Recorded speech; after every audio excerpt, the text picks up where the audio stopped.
Alright, my fourth video for improper integrals. This is improper integrals with infinite integration limits. So the first one we have here, if f is continuous on the interval a to infinity, then the integral from a to infinity f of x dx is the limit as b goes to infinity of the integral a to b f of x dx.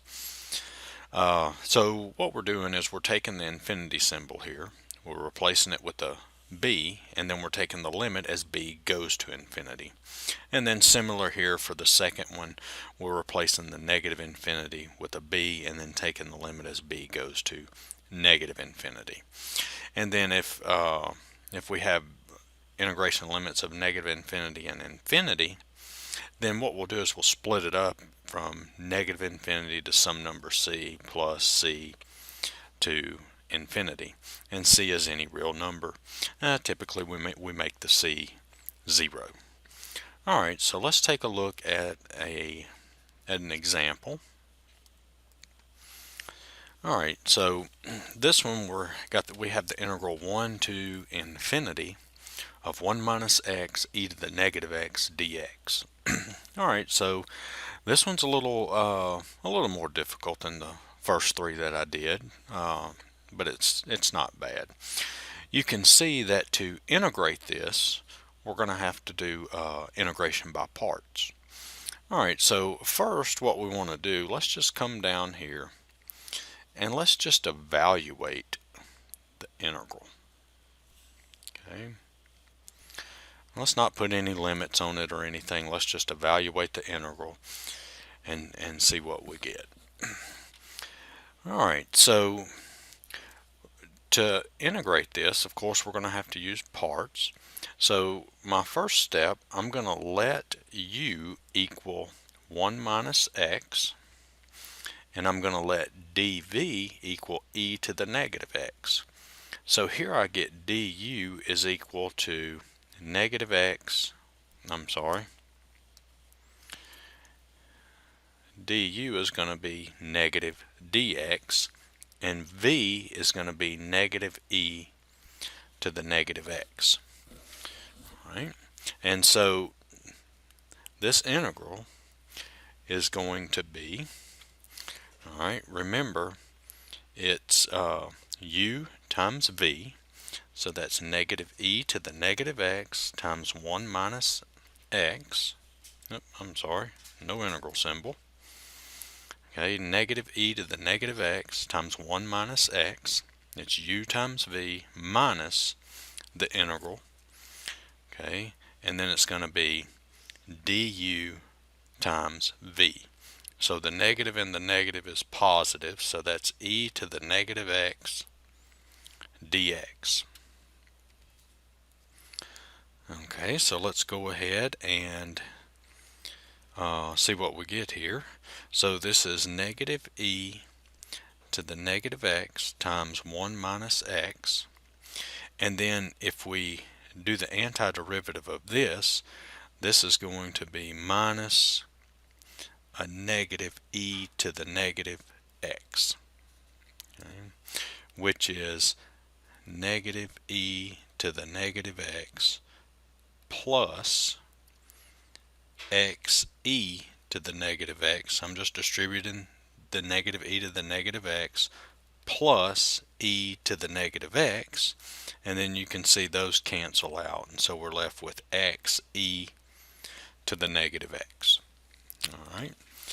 Alright, so now let's go ahead and let's write our problem down. So I've got 1 to infinity of 1 minus x times e to the negative x dx. Alright, so now we know this is going to be the limit as b goes to infinity. I'm replacing the infinity with b. So I'm going to take the limit as b goes to infinity. Alright, of 1 minus x e to the negative x dx. Alright, so this is going to be the limit as b goes to infinity, and then I integrate this, okay, which you can see that I've already done here. Okay, so I know when I integrate this, I get this, x e to the negative x. So that's going to be x e to the negative x, and I'm going from 1 to b. Alright, so that's going to give me the limit as b goes to infinity of, okay, that's going to be b e to the negative b, okay, minus 1 e to the negative 1.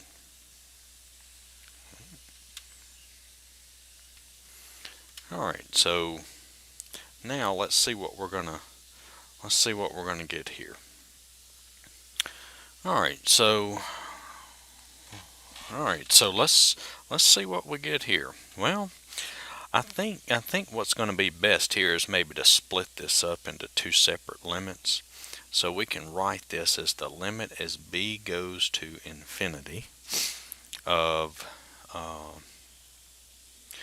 now let's rewrite this as b over e to the b. I'm going to make this exponent positive, okay, minus the limit as b goes to infinity, and then I'm going to make this positive, so that's going to be 1 over e. Okay, see, if that's over 1, I just move it down, and that makes the exponent positive. All right, so what do we have here? Well, let's look at this. If I take the limit of this one, well, as b goes to infinity, the numerator is going to infinity, and as b goes to infinity, the denominator is going to infinity. So I have infinity over infinity. Well, what can we do there? Remember that? That's L'Hopital's rule. Okay, so this is the limit as b goes to infinity. So by L'Hopital's rule, the derivative of the numerator is 1. The derivative of the denominator is e to the b minus, and then we have the limit as b goes to infinity of 1 over e. Alright, so look at this. Well, as b goes to infinity, well, what's the denominator doing? It's getting really big, isn't it? Okay, and the numerator staying at 1, so 1 over something really big, well, that's going to 0. And then if I take the limit as b goes to infinity, now this is just a constant. This is 1 over e.